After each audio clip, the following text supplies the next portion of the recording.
Hello everyone, welcome back to my channel, Learn Spanish Easily with Sergio Manso. Today we are going to see the words también and tampoco, neither. Well, we'll see the translations. We'll also see how to tell the time in Spanish. And as always, at the end of the video, we'll see a proverb, an idiom. Well, without further delay, let's get started. The positive word también is very easy. It's the same as in English. The way how we make sentences with it. What can be difficult is the negative word tampoco, neither, either. Let's see what happens in both cases. Esto es un desastre. Esto es un desastre también. This is a disaster. This is a disaster too. Or this is a mess. This is a mess too. What happens with tampoco? Well, here please pay attention. If the word tampoco comes after the verb, we double the negation. This is the original sentence. And these are possible answers in Spanish, because remember that our language is very flexible, so hyperbaton is very common. So if the verb is before the word tampoco, we double the negation by adding, in this case, no. Or, the same happens with these with negative adverbs, nunca, never, nadie, no one. Well, this is not an adverb, this is a personal pronoun, and indeterminate personal pronoun. Nunca, nadie, nada, nothing, etc. But we'll see them later. So in this case, the verb is before tampoco, so we add the word no. In this case, it's after the verb to, so we add no. And in this case, the same. It's the same. We add no. When the word tampoco comes before the verb, we don't add anything. Like here or here. Let's see the five possible answers to esto no es importante. This is not important at all, or this is not important. Esto no es importante tampoco. This is not important either. Esto tampoco es importante. Well, you don't say it like in this word order in English, but the idea is this, the meaning is the same. Esto tampoco es importante, tampoco esto es importante. Esto no es tampoco importante, we can say it like this. No es importante esto tampoco. So in English, the possibilities that you have are this is not important either, or neither it is. But remember that in Spanish we can change the word order very often. Now let's see what happens with these words when the subject is a person and when it's not a person. Let's see. Sure, well, remember that personal pronouns in Spanish are optional most times. Yo soy arquitecto, and the other person says the same. Yo también. So, I'm an architect, me too. In Spanish, we can say, but you don't say like this, to me. Well, you can say, so am I. Yo también, and we can say, sorry.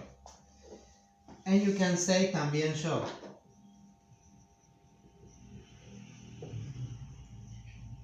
We just change the order and keep the same words. In this case, we have, that's why I told you before, that most times the use of the personal pronoun is optional, but in these answers you have to put the personal pronoun. You cannot say I'm an architect, soy arquitecto, and you cannot say in Spanish también. In this case, when you emphasize that you have the same occupation than the other person, you have to put the pronoun.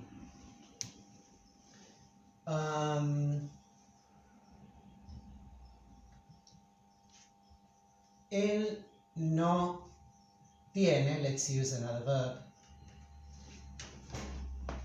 Él no tiene hijos. He hasn't got any children. Well, as in the other case, tampoco yo, neither do I, or me neither. Yo no tengo tampoco. In Spanish, it's not necessary to put the direct object because it's implied in the conversation. He doesn't have any children, or he hasn't got any children. Neither do I, or me neither. I don't have any either. Yo no tengo tampoco. No tengo. Sorry. No tengo tampoco yo. No tengo yo tampoco. So hyperbole is very common, as I told you before. These are possible questions, but the rule is that, as we saw it earlier, if the word tampoco comes after the verb, we have to double the negative meaning by putting no. No tengo tampoco, no tengo yo tampoco, but when tampoco comes first, we don't put no. Tampoco yo tengo, or tampoco tengo yo. Let's see what happens when the subject of the sentence is not a personal pronoun. For example, no me gusta. Do you remember that we saw this verb in the previous video? No me gusta esta situación. I don't like this situation. In Spanish, it's not as in English, I like, I don't like something. The translation would be something like, that something doesn't like me. We express it the other way around. But the translation into English is, I don't like that situation. No me gusta esta situación. A mí, and the other person says, a mí tampoco. A mí tampoco me gusta.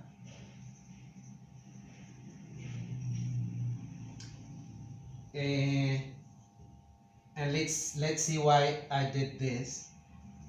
A mí no me gusta tampoco. So I don't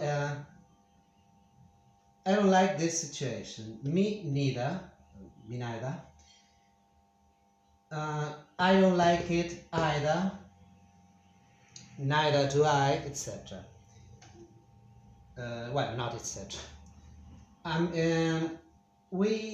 doing the same that I did with the other sentence. If tampoco, sorry, I wrote tamco. If tampoco comes before the verb, we don't double the negation, but if it comes after the verb, we do. A mí no me gusta tampoco. We can also say tampoco a mí. A mí. And let's see another example, but without a verb. But the mechanism is always the same. For instance, me alegra, so as to be positive, because I said disaster, I don't like the situation. Let's add more positive examples. Me alegra esto. I'm happy about this. Or this makes me happy.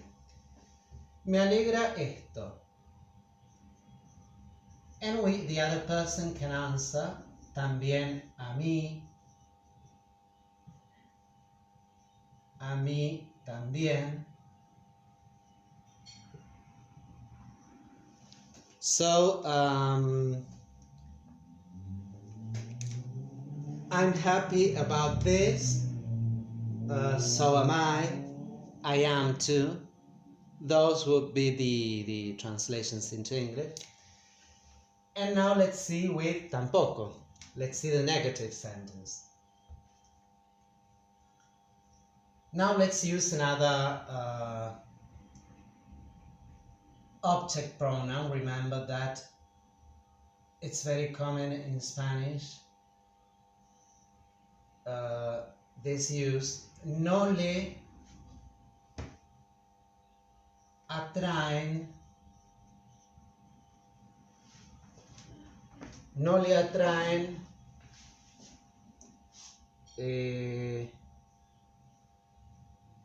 los deportes, for example.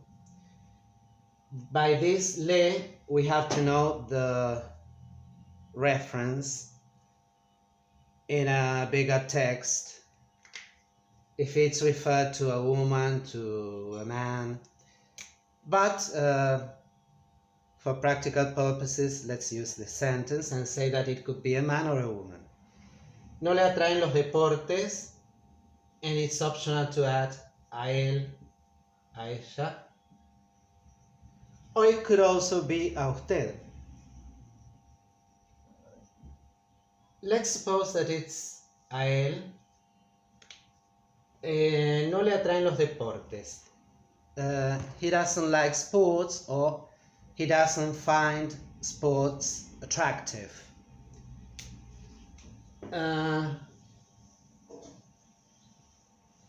Tampoco a ti.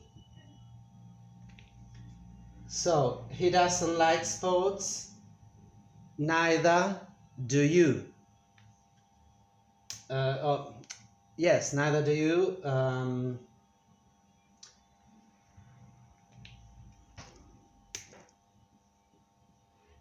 A ti tampoco, we can change the order and double the negative words by adding no.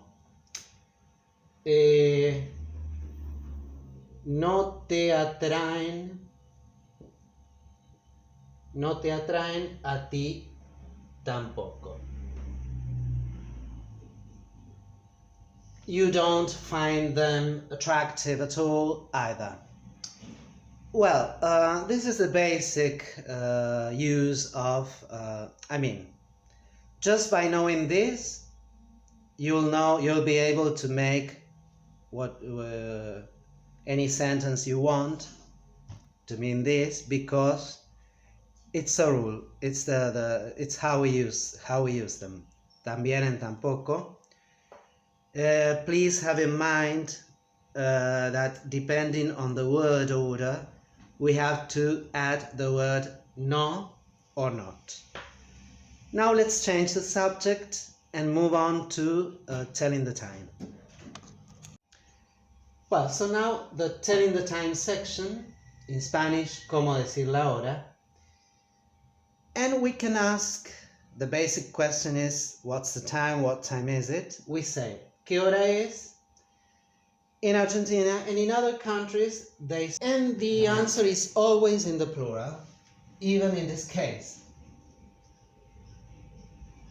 Son las 0, it's midnight. Son las 0 and horas is optional. Son las 0 horas or son las 0. Son las 0, sorry. There is only one case in which we make it singular. Even though 0 is nothing, we use it in the plural. I don't know why. It's the way we use it in Spanish. And this is an exception when it's this time. Son la una. But if we add the word horas, we have to put it in the plural. But to make it easier, forget about this and just you can just say son la una and it's okay. So remember, the only la, and it's the feminine article because our hora is feminine in Spanish, la hora. So the exception is when it is this time, it's in the singular, and just for all other cases, it's in the plural, even for this one. Son las dos, etc. It's 2, etc. Let's see other ways of asking about the time. ¿Qué hora es? ¿Qué horas son?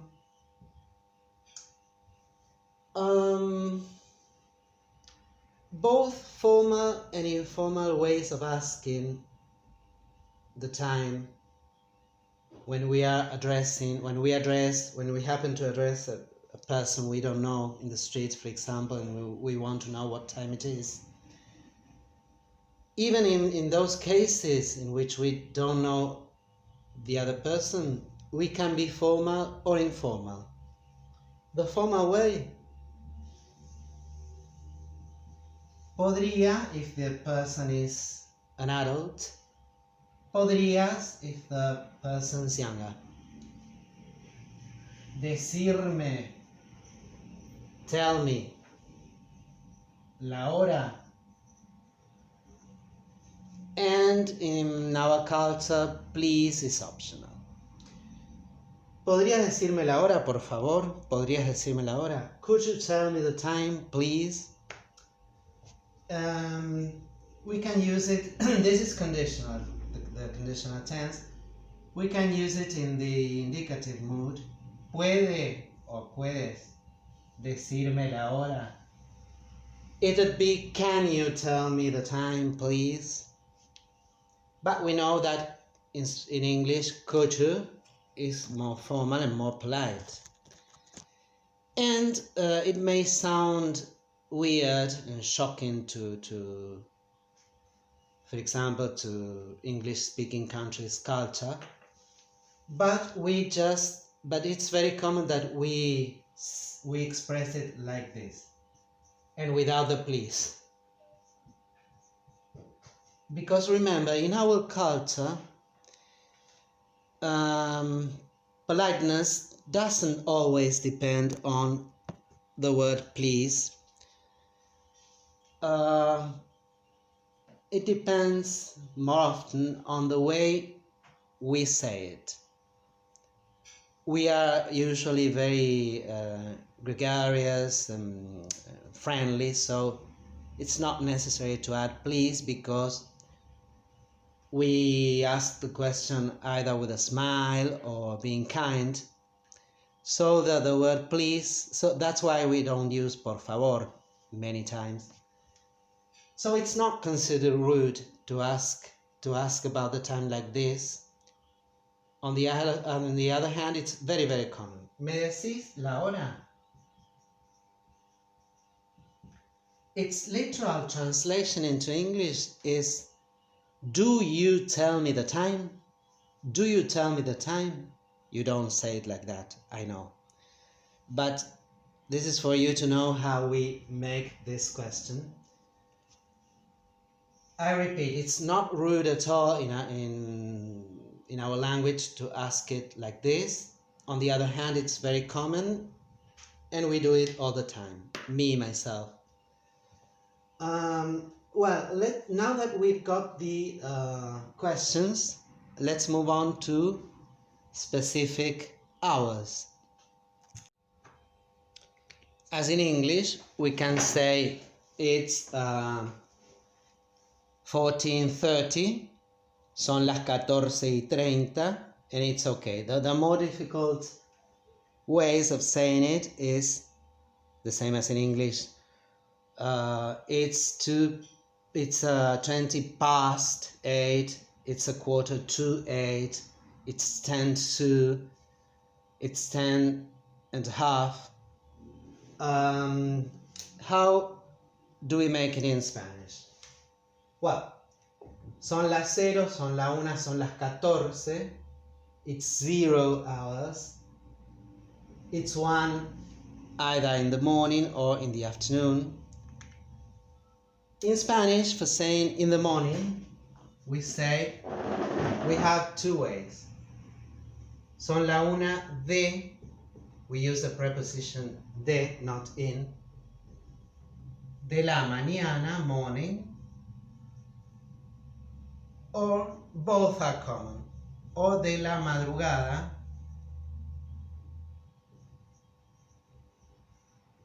Madrugada is a space of time between 0 and 7 in the morning. Something like this. This period of time is called in Spanish madrugada. But we use the preposition de when we want to add information about what one we are referring to. Is it 1 in the morning or 1 in the afternoon? De la mañana, de la madrugada, de la tarde, in the afternoon. Son las 14, it's not necessary to add in the afternoon because it's 14. 14 is always the afternoon. Now let's see, son las 2, it's 2. En punto, o'clock. En punto. Y cuarto, cuarto is quarter, so we add the conjunction and, y, and the word cuarto, quarter. But you say it's 2:15. Well, in Spanish it's easier, y cuarto, and it's okay. Y media and the same preposition, and you say a half, una mitad. Well, we say media. Y media. Like the word socks in Spanish. Socks is media too. And menos cuarto, literally, it is minus a quarter. But you don't say it like this in English. You said it's 1:45. It's 1:45. Well, we say menos cuarto. Minus, it'd be minus a quarter. We can also say son casi las 2. It's almost 2. It can be so it can be in the morning, either in the morning or in the afternoon. It can be de la mañana o de la madrugada o de la tarde. Son casi, so casi means almost, casi, almost. As for telling the time, This is the most difficult part, as in all languages. But just by knowing this, the rest is very easy because we say the time, we tell the time, because we tell the time the same way as in English or in other languages, just by saying the numbers. So these are the most difficult cases, and the other ones are easier. For example, it's 10:25, either in the morning or in the evening. We say in Spanish, de la mañana or de la noche. Remember, please, that in Spanish there is no evening. It's just we move from afternoon to night. De la noche. And we say it in the same way as you do. 10:25, 10:25. We can add the conjunction 10:25. Both ways are common and okay. 10:25, 10:25. The same happens with all other numbers. Let's suppose we are in the morning and it's 3:47. 3:47. We can say 3:47, but by saying in the same way as you do in English, it's okay. 3:47, 3:47. So remember that this is better for you to remember, to keep in mind, because this group, the words in this group, are the difficult ones in any language.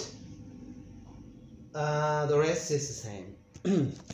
And finally, as for telling the time, let's say how we express that something happens at a specific time. When we wanted to say it's 3 in the morning, we used the preposition de. When we want to talk about a specific time, we use the preposition a plus the article las horas. Las comes from horas, it modifies horas. We say a las, so the preposition a, to, and the article, the feminine a.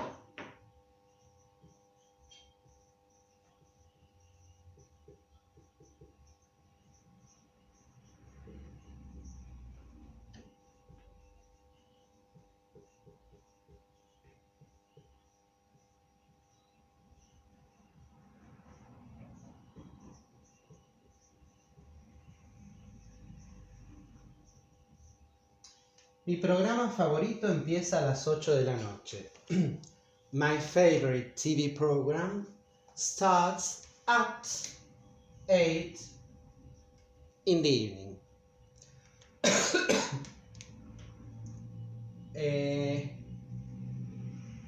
¿A qué horas? ¿A qué hora? What time? What time did you say? A las 8. At 8. In the evening or at 20, it's the same. A las 20, we can also say las 20.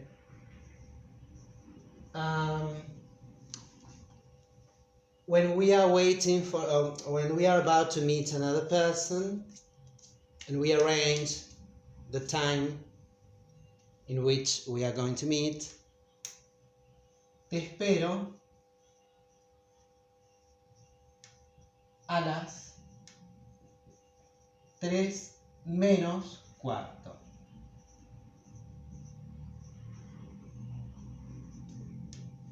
So, see you. I'll be waiting for you at 2:45.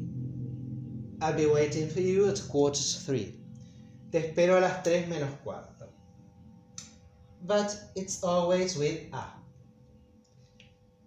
Well, for today it's enough. Let's move on to a proverb or an idiom. Let's see a proverb with the word también. Los ricos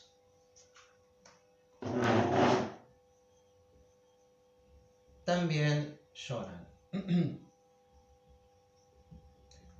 Los ricos también lloran. Rich people cry too, or you can say in English the rich, as in Spanish. In that case, you can use only the adjective, and it's okay. The rich cry too. It's a proverb. Well, the meaning is very literal. And there is a great soap opera from Mexico from 1979 that was a great success, a huge success in Latin America, and I guess in other countries too, in other continents. But here we all kept waiting for dinner time to watch it while we had dinner. With Veronica Castro, a beautiful woman, Mexican woman. And this is one of my favorite soap operas. In Argentina, its name was Mariana because it was the name of the main character. But the original title in Mexico is this. Well, this is a very easy proverb. Let's move on to an idiom. Now, do you remember that I told you that madrugada is a range between 4 and 8? In Argentina, it's between 4 and 8. Well, some people, it may sound strange, but there are many workers who have to wake up at 4. For instance, those who work at a bakery and have to prepare bread, desserts, etc. for so that the shop opens, let's suppose, at 8 and is able to sell those products. So it's from 4 to 8 in the morning.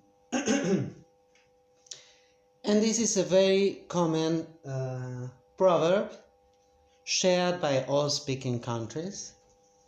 And I guess that you have one very similar in Spanish for sure. I don't know which one it is, but Al que madruga, Dios lo ayuda.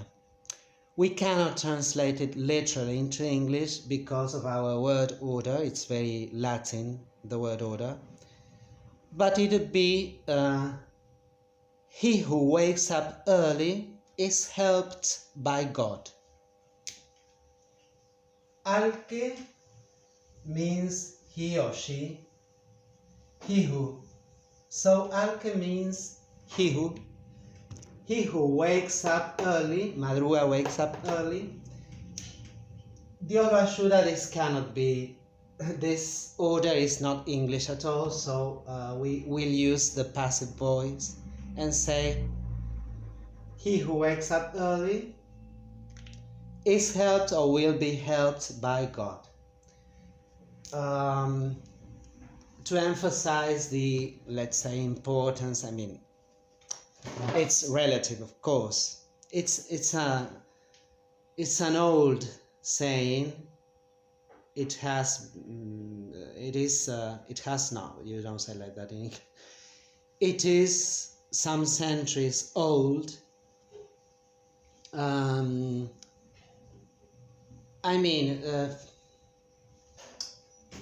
This would be relative because it's considering that only people who wakes up early deserve to be helped by God. There are many people who work at night or who work early in the morning and have to sleep throughout the day and are decent people too. So, this is a saying, but take it relatively. Well, people, see you in the next video. I hope you liked this one. If so, please give it a like, subscribe to my channel, and see you in the next one. Bye bye.